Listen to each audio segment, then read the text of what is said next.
OBC নিয়ে একটা নোংরা রাজনীতি হচ্ছে। এভাবে বোঝানো হচ্ছে মুসলমানদেরকে সব দিয়ে দিয়েছে, আমার হিন্দু ভাইদেরকে বাদ দিয়েছে।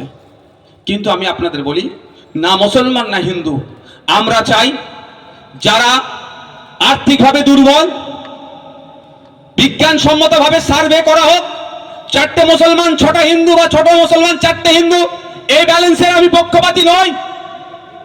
বিজ্ঞানসম্মতভাবে সার্ভে করা হবে। 1993 এর ব্যাকওয়ার্ড ক্লাসেস অ্যাক্টকে সামনে রেখে ওই আইনকে মান্যতা দিয়ে সার্ভে করে যাদেরকে ইনক্লুড করার দরকার তাদেরকে ইনক্লুড করা হোক।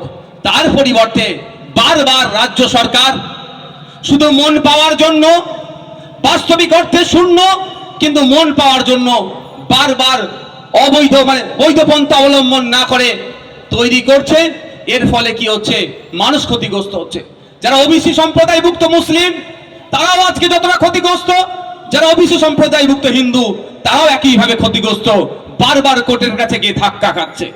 তাই আমরা রাজ্য সরকারের কাছে দাবি রেখেছি, বিজ্ঞানসম্মতভাবে কমিশনের অ্যাক্টকে মান্যতা দিয়ে দ্রুততার সাথে ওবিসি সম্প্রদায়ভুক্ত কারা সার্ভে করে সেটাকে পাবলিশ করা হোক এবং হিন্দু মুসলিম নির্বিশেষে যাদের প্রকৃত দরকার তাদেরকে কি হোক, ফ্যাসিলিটি দেওয়া হোক।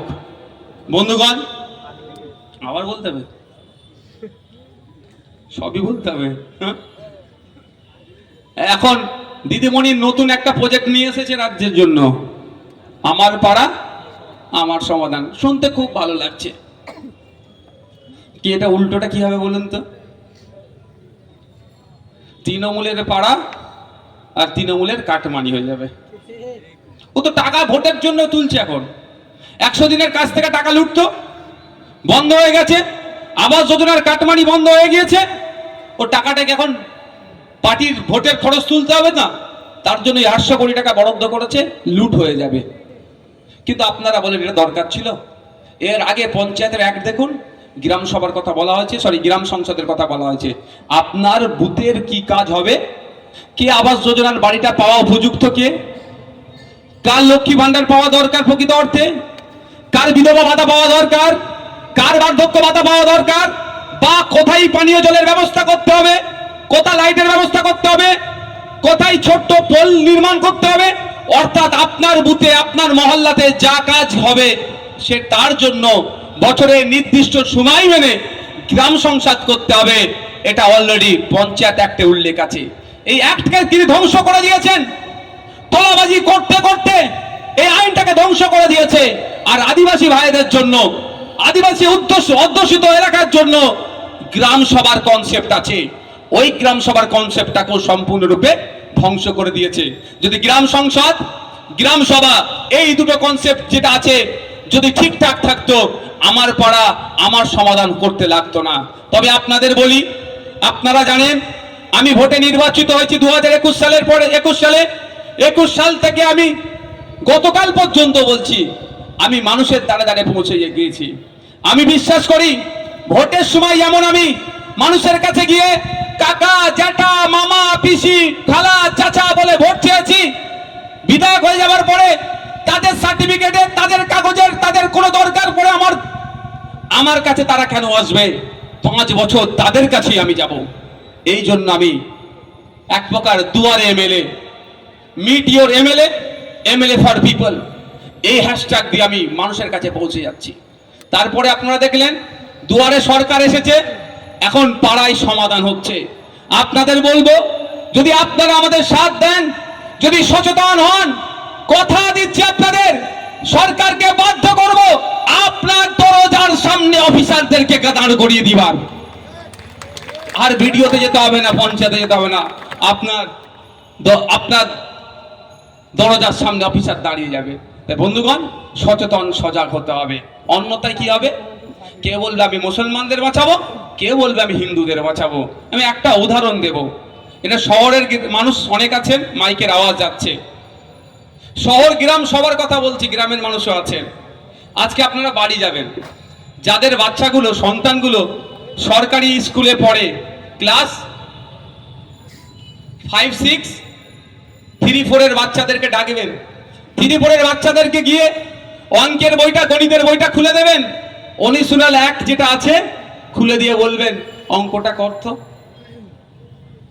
যারা বেসরকারি স্কুলে পড়ছেন তাদের কথা বলছি, যারা সরকারি স্কুলে, সবাই তো এখানে বেশিরভাগ আমরা শ্রমজীবী মানুষ, দেখবেন পারে কি। ক্লাস 5-6 এর বাচ্চাকে জিজ্ঞাসা করবেন, পেনটার খাতাটা দিয়ে বলবেন তোর নাম, তোর বাবার নাম, তোর মায়ের নাম, কোন স্কুলে পড়িস আর ঠিকানা ইংলিশে লিখে দে তো বাবা। দেখবেন কটা ফেল করে কটা পাস করে। কাদের ছেলে ওটা? ভোটারদের ছেলে। কাদের ছেলে? যে পোস্টে উঠে ঝান্ডাটা বাঁধছে। আর যার জন্য ঝান্ডা বাঁধছে তার খোঁজ নিয়ে দেখুন তার পরিবারের কি কোথায়। বেসরকারি স্কুলে পড়াচ্ছে, সময়ের সাথে সাথে বিদেশে পাঠিয়ে দিচ্ছে, ডিগ্রি করে নিয়ে আসছে, আর আপনাকে লাঠিয়াল বানাবার প্ল্যান করছে। তাই আমি আপনাদের কাছে অনুরোধ করব, রাজনৈতিক মতবিরোধ থাকতে পারে, এটাই ডেমোক্রেসি। আপনাকে বিজেপি ভালো লাগে, সিপিএম ভালো লাগে, আইএসএফ ভালো লাগে, কংগ্রেস ভালো লাগে, যে দল ইচ্ছা করুন, কিন্তু যার জন্য আপনি গলা ফাটাচ্ছেন সে আপনাকে এর পরিবর্তে কি দিচ্ছে দেখুন। আপনি গলা ফাটাচ্ছেন, কালকেও আপনার ছেলে যাতে তার ছেলের হয়ে গলা ফাটায়, সেই জন্য যত স্কুলগুলো আছে দেখুন, এই সরকারি স্কুলগুলোকে ধ্বংস করে দিয়েছে। না শিক্ষক আছে, না শিক্ষার পরিকাঠামো আছে। তাই আমাদের ঐক্যবদ্ধ হয়ে রাম রহিমকে একসাথে আওয়াজ তুলতে হবে, ফাতেমা সীতাকে একসাথে আওয়াজ তুলতে হবে যে স্কুলগুলোতে শিক্ষক নিয়োগ করতে হবে। আজকে তো প্রাইমারি স্কুলগুলো কি হয়েছে, রন্ধনশালা হয়ে গিয়েছে। আর শিক্ষাদানের জায়গা আছে? দেখুন না গিয়ে।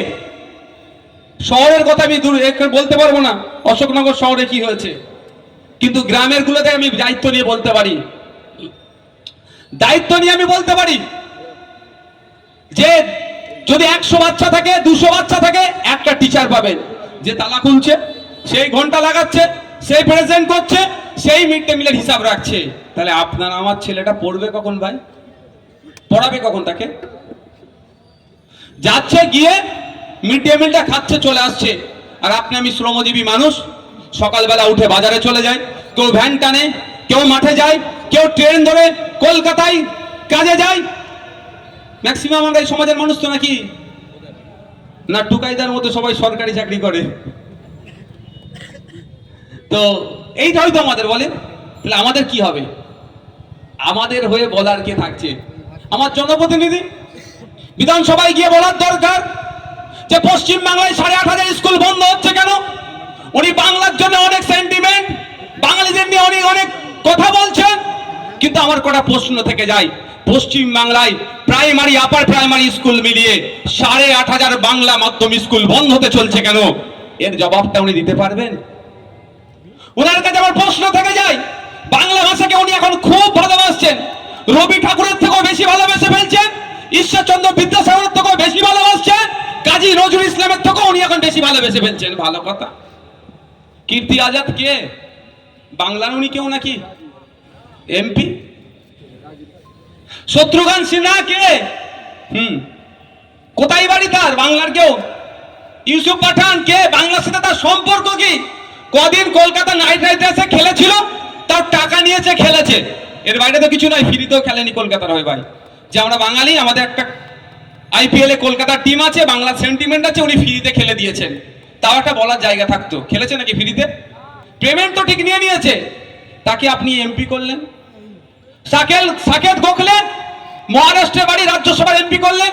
পশ্চিমবাংলার এত মানুষ আছে, বুদ্ধিজীবী মানুষ আছেন, আপনার দলে অনেক প্রফেসর আছেন, বুদ্ধিজীবী মানুষ আছে, তাদেরকে রাজ্যসভায় পাঠাতে পারলেন না। অহমিয়া অসম থেকে একজনকে নিয়ে এসে রাজ্যসভার এমপি করেছিলেন। এখন ওনার বাংলা প্রীতি বেড়ে উঠছে। কারণ কি বলুন তো? পরিযায়ী শ্রমিকদের উপর আক্রমণ হচ্ছে। কিছু তো একটা ভুল বুঝাতে হবে এদেরকে, সেজন্য বাংলা ভাষায় এদের ভালোবাসা উতরে উঠছে।